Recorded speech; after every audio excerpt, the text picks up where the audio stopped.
Hi అండి, అందరికీ నమస్తే. నేను మీ నాగశ్రీని. వెల్కమ్ టు మన సాంప్రదాయ రుచులు. ముందుగా మీకు మీ కుటుంబ సభ్యులందరికీ కూడా శ్రావణ మాస శుభ శుక్రవార శుభాకాంక్షలండి.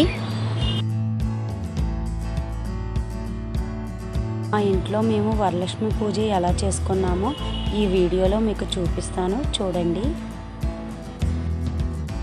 ముందుగా అండి మనం పాలవిల్లంతా కూడా తడి పొడి లేకుండా శుభ్రంగా కడుక్కోవాలి.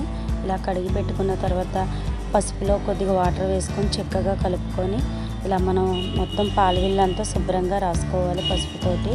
ఇలా రాసుకున్న తర్వాత కుంకుమ బొట్లు కూడా పెట్టుకోవాలి.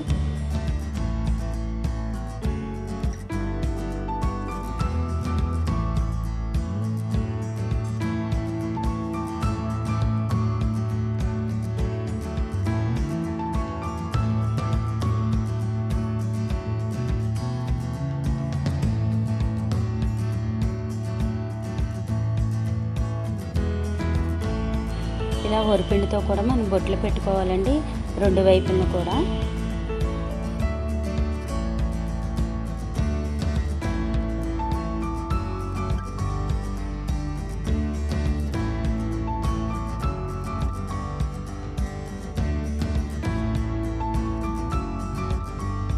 పురుకోసండి కొత్తదే. ఇలా పసుపు రాసుకోవాలి మనం శుభ్రంగాను.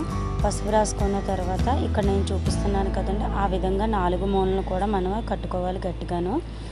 పాలవిల్ని మట్టికి కింద పెట్టకూడదండి. ఇలా ఎత్తైన స్టూల్ ఏదైనా ఉన్నా సరే, లేదంటే ఇలా స్టీల్ పెట్టి ఉన్నా సరే అలా పెట్టుకొని మనం 4 మూలలు కట్టుకుంటే సరిపోతుంది.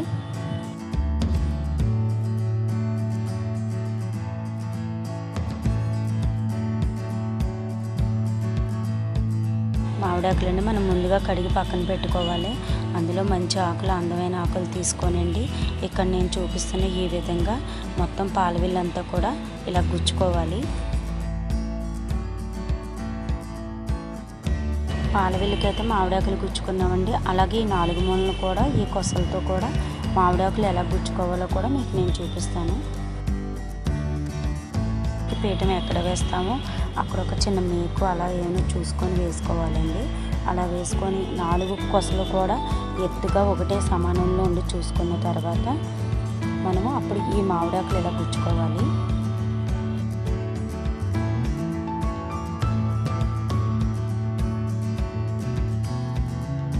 పాలవిల్ని ఇలా మామిడాకులతో సిద్ధం చేసుకున్నామండి. ముందుగా ఇలా బత్తాకాయలు కట్టుకున్నానండి. అన్నీ కూడా నేను 9 పేటలు దారం వేసుకొని కట్టుకుంటాము. ఇప్పుడు అలాగే నేను మొక్కజొన్న పొత్తు కూడా కట్టుకుంటున్నాము. ఇలా మన దగ్గర ఏ పళ్ళు ఉన్నా సరే మనము అలా కట్టుకోవాలండి, అలా అలంకరించుకోవాలి మనం పాలవిల్ని. అమ్మవారి పీఠం అండి. ఇలా మనం ముందు కొంచెం నీటిలో కొద్దిగా పసుపు వేసుకొని పీఠమంతా కూడా మనం ఎక్కడ పొడి అన్నది లేకుండా కడుక్కోవాలి. ఆ తర్వాత మనం ఇక్కడ నేను చూపిస్తున్నాను కదండి, ఇలా పసుపు అంతా రాసుకోవాలి.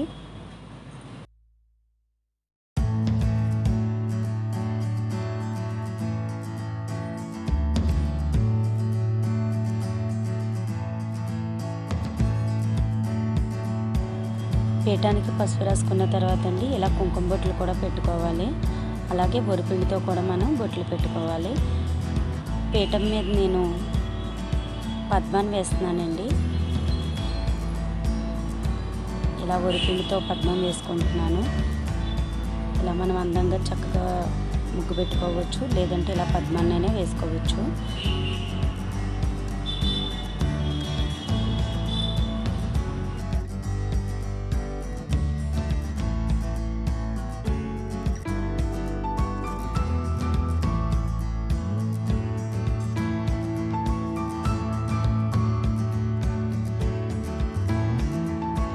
ఇలా నేను పీఠానికి పద్మం వేసానండి. పసుపు కుంకుమతో అలంకరించుకున్నాను.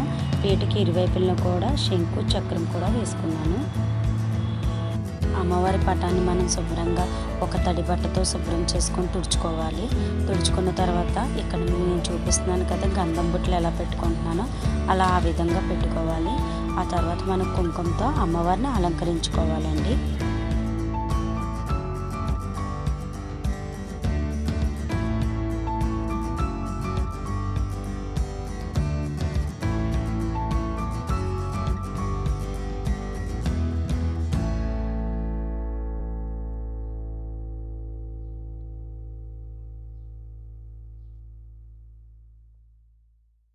రాగి పళ్ళెం ఇత్తడి పళ్ళెం కానీ ఉంటే మనం 4 వైపులను బొట్లు పెట్టుకొని కొద్దిగా బియ్యం వేసుకొని 2 తమలపాకులు పెట్టుకొని మనం పసుపు వినాయకుడిని చేసుకొని బొట్టు పెట్టుకొని ఇలా జంజి వేసుకుంటే సరిపోతుంది.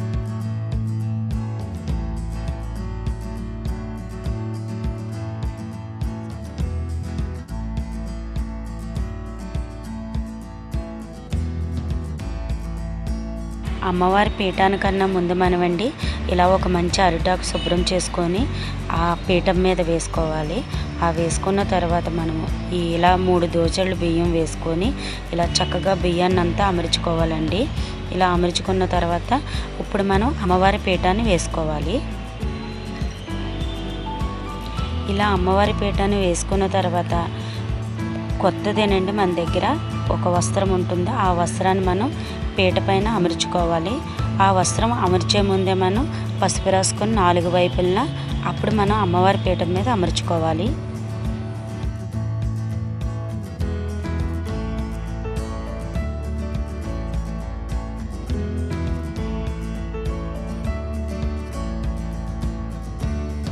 అమ్మవారి పటానికన్నా ముందు మనం పసుపు వినాయకుని సిద్ధం చేసుకున్నాం కదండి. ఇప్పుడు ఆ పీఠం మీద మనం అమర్చుకోవాలి. అలాగే ఇప్పుడు మనం అమ్మవారి పటాన్ని కూడా అమర్చుకోవాలి.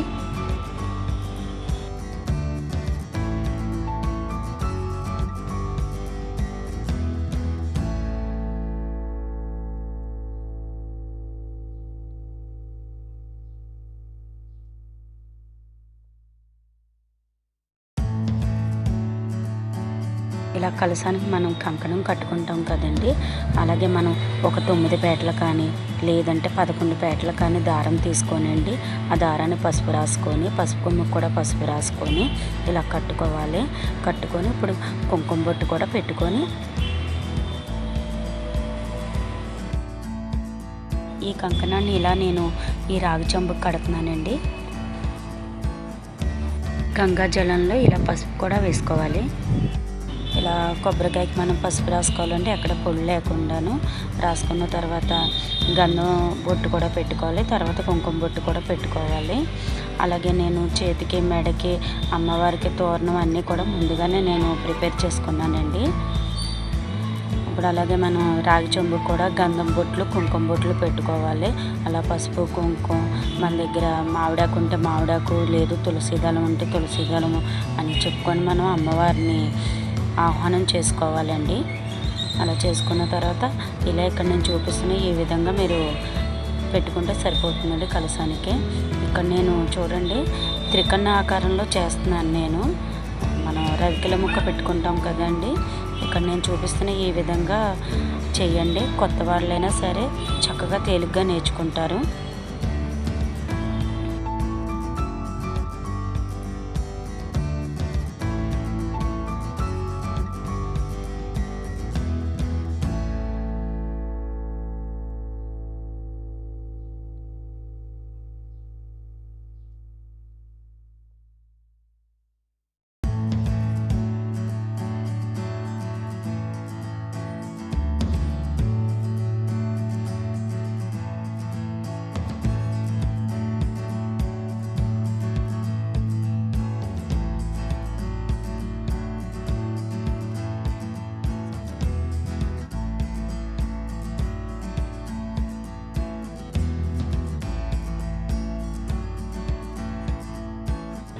ఇలా మనం మామిడాకులతోటి చుట్టూరు చక్కగా అందంగా కలశాన్ని మనం రెడీ చేసుకోవాలండి. ఇక్కడ నేను చూపిస్తున్నాను చూసారా, ఆ విధంగా రెడీ చేసుకుంటే చాలా అందంగా కనిపిస్తుందండి మనకి కలశం.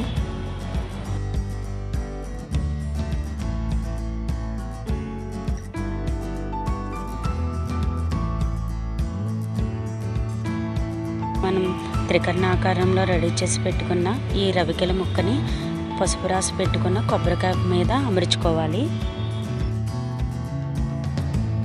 అమ్మవారి రూపు ఉంటుంది కదండి, ఆ రూపు కూడా మనం కొంచెం పాల్లో కడిగేసుకోనండి కొద్దిగా గంధం రాసుకొని కుంకుమ బొట్టు పెట్టుకోవాలి.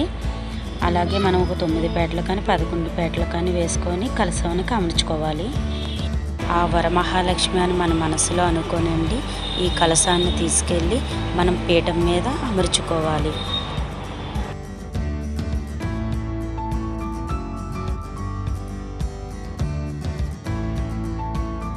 ఇక్కడ నేను చూపిస్తున్నాను కదండి, 4 తమలపాకులు, 2 పసుపు గమ్ములు. ఇలా పసుపు గమ్ములకి పసుపు రాసుకొని కుంకుమ బొట్టు పెట్టుకొని అమ్మవారికి ఇరువైపులా కూడా ఓం గజాయ నమః అని అనుకొని అమర్చుకోవాలి.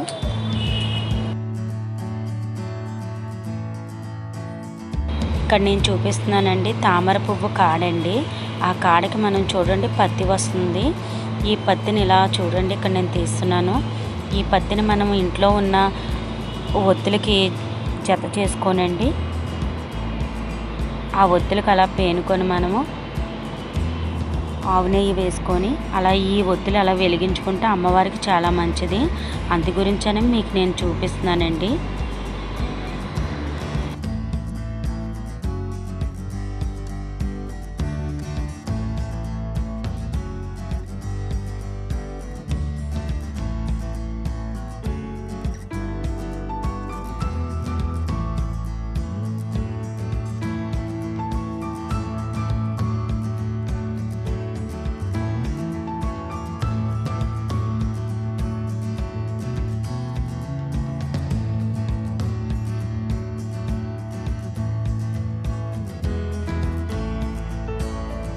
అమ్మవారికి నైవేద్యంగా ఈ ప్రసాదాలు రెడీ చేసుకున్నామండి. పూజకి అన్నీ సిద్ధం చేసేసుకున్నామండి. ఇంకా మనం ఆ లక్ష్మీదేవి అమ్మవారి పూజ ఎలా చేసుకోవాలో, వ్రతం ఎలా ఆచరించాలో చూద్దామండి.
మీకు ఈ వీడియో కానీ నచ్చినట్టయితే లైక్ చేయండి, షేర్ చేయండి, సబ్స్క్రైబ్ చేయడం మాత్రం మర్చిపోకండి. మీ అభిప్రాయాన్ని కామెంట్ రూపంలో నాకు తెలపండి.